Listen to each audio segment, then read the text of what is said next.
effect until 7 p.m. Eastern Daylight Time this evening. What flooding caused by excessive rainfall is expected? Where? A portion of East Central Florida, including the following area: Volusia. When? Until 7 p.m. Eastern Daylight Time. Impacts: flooding of rivers, creeks, streams, and other low-lying and flood-prone locations is imminent or occurring.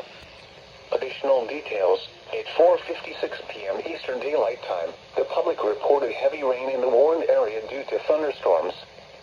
Flooding is ongoing or expected to begin shortly.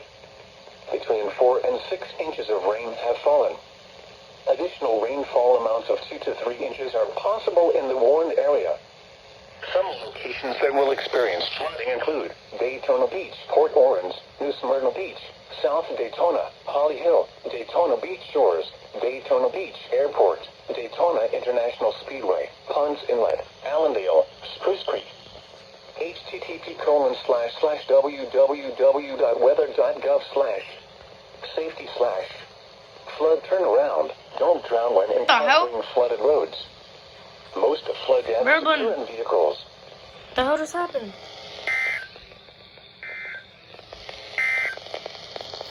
River flood.